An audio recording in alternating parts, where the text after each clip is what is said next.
I never thought I'd end up in a showdown with an HOA of all things. Who moves to a quiet little corner of the world to pick a fight with a bunch of clipboard-wielding neighbors?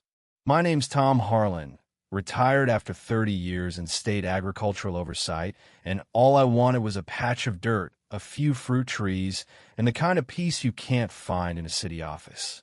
I bought a small orchard on the edge of Willow Creek, a sleepy town in Northern California, just outside the Pine Meadow HOA's turf, close enough for them to see my trees from their fancy walking paths, but far enough that their rules didn't touch me, or so I thought. For the first couple of years, it was perfect, just me, a creaky old farmhouse, and 47 apple trees that grew the sweetest, crispest fruit you've ever tasted. I'm a widower, got a couple of grandkids who visit now and then, and after losing my wife, Ellie, to cancer a decade ago, this place was my sanctuary. I'd spent my career writing laws that protected farmers, so I knew my way around a zoning map. My land was grandfathered for agricultural use. No HOA strings attached. I cleared out the weeds, fixed the irrigation, and set up a little stand by the road. Nothing fancy, just a table with a sign that said, "Take what you need, pay what you can." Folks loved it. Kids from the local school would come by, sketching butterflies and eating apples right off the branch. Neighbors left dollar bills, thank you notes, even homemade jam. One guy left a bottle of his own cider with a note that said, "Your apples, my brew, let's keep this going." It felt right, like I found my place. Then she showed up, Linda Voss, the kind of woman who walks like she's auditioning for a reality show about suburban power trips. Blonde, always in crisp white blouses, with this yappy little dog that looked as annoyed as she did. She'd pass my orchard every morning, glaring at my trees like they'd personally insulted her. I didn't think much of it at first. Some folks don't like the smell of mulch or the sight of a rusty tractor, but by spring, the letters started coming. Not from the town, not from the county, but from the Pine Meadow HOA, addressed to resident. The first one was all polite venom. Your property's appearance is inconsistent with our community's aesthetic standards. I chuckled, tossed in the trash, and went back to pruning. Then came the next one, sharper. Commercial activity is prohibited in or near HOA boundaries. That made me stop. I knew the law. I'd helped write it. My stand wasn't a business. It was a community table, legal understate exemptions for small-scale AG. But I could feel the storm brewing. One morning, Linda marched right up to my gate, arms crossed, not even stepping onto my gravel drive. "You need to take that stand down," she snapped. "It's an eyesore, dragging down our property values." I wiped the sweat off my brow, tipped my hat, and said, "Morning to you too, ma'am." No smile from her. "This is a residential area," she went on. "If you want to play farmer, go do it somewhere else, not where families are trying to live." I kept my cool, told her, "This land's been zoned AG since the 60s. I'm not running a store, just sharing apples." Her eyes narrowed. "The HOA has rules, and we enforce them." That was when I knew this wasn't about apples. It was about control. She wanted to own this place, own me. I just smiled, turned back to my crates, and let her stew. She stood there a minute, fuming, then stormed off. But I knew she wasn't done. Sure enough, a week later, a thick envelope arrived from the HOA's Compliance Committee, gold-embossed letterhead, trying way too hard to look official. 6 pages of jargon, claiming my orchard violated some vague, adjacent land rule, demanding I shut down the stand and show up to a hearing. It was the kind of document designed to scare people who don't know better. Long words, fake urgency, all bluster. I've seen it before. I've written better. I sat on my porch with a coffee, pulled out my old zoning files, and confirmed what I already knew. My land was untouchable. I sent them a letter back, short and sharp, dripping with the bureaucratic tone I'd mastered over decades. "My parcel is outside your jurisdiction, per county records. My activities are protected under state law." Further interference will be considered harassment. Radio silence for 4 days, then the flyers started. They showed up under my gate, in neighbors' mailboxes, bold red ink screaming about strangers at the Apple stand. And is our neighborhood safe? Linda was behind it. No question, same font as her letters, same self-righteous tone. She was trying to turn my orchard into a threat, painting me as some shady outsider. It stung when folks I knew started avoiding me. Mrs. Carter, who used to buy apples for her cobblers, wouldn't meet my eyes. The church group canceled their bake sale near my trees. Then the cameras appeared, little motion sensors on the HOA's trail fence, pointed right at my orchard. When I asked about them, they said it was for wildlife monitoring. When I took one down, a letter warned me not to tamper with HOA property. I started keeping a file, every letter, every flyer, every photo of those cameras. I wasn't mad yet, just ready. Things came to a head one crisp October morning.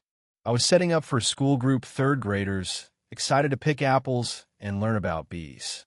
The bus pulled up, kids buzzing, and then 2 police cruisers rolled in behind, lights flashing. Linda was by the fence, phone in hand, smirking like she'd won. The officer approached, hand near his belt, but not on it.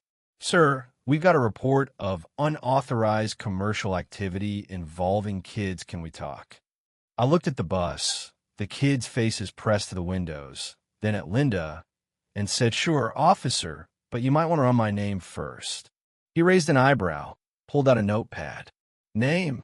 "Tom Harlan," I said, calm as you please. His partner tapped at a tablet, and I saw his eyes widen just a fraction. "Mr. Harlan," the senior officer said, quieter now. "You were with state AG enforcement?" I nodded. "Director, retired 25 years. He rubbed his neck, glanced at Linda, then back at me. "We got a call about unsafe produce and contaminated soil procedure. Says we check." I couldn't help but laugh. Contaminated soil? These kids are picking apples, officer. I handed him my binder, zoning maps, exemption codes, lab tests. He flipped through it, nodded, and said, "You're clear, sir. Sorry for the trouble." Linda lost it, storming over, shouting, "You're just letting him go? There are children here. He's running a business." The officer cut her off. "Ma'am, this land's not yours to control. Mr. Harlan wrote the laws you're trying to use." Her face went red, then white, and for once, she had nothing to say. The kids got off the bus, laughing, picking apples, and Linda just stood there frozen. She didn't stop, though. Oh no, Linda doubled down. More flyers, now claiming I was some government plant, dodging rules to exploit the neighborhood. She filed complaints with the county, alleging runoff from my soil was a health risk. I could feel the tide shifting, but I stayed calm, kept my orchard open, kept smiling at the kids who still came. Then one day, a neighbor, Old Man Pete, handed me one of her flyers, a grainy photo of me from a state bulletin, spinning lies about secret lobbying. I knew I had to act. I dug out my old files, commendations, legal drafts, letters from the governor, and walked into an HOA meeting uninvited. Linda was at the podium, mid-rant about unregulated land. She froze when she saw me. I took the mic, laid out my credentials, passed out copies of my documents, and said, "If you push this, you're breaking state law, and I'll stop you. Not because I want to, but because I have to." The room went quiet, then erupted in murmurs. Linda's jaw dropped, and the new HOA president, some tech kid named Ryan, looked like he'd swallowed his tongue. I didn't stop there. I filed a public records request and got a goldmine emails where Linda told Ryan, "He's bluffing. No one checks the codes." She'd even mocked up a flyer saying, "His soil's toxic, people will believe anything."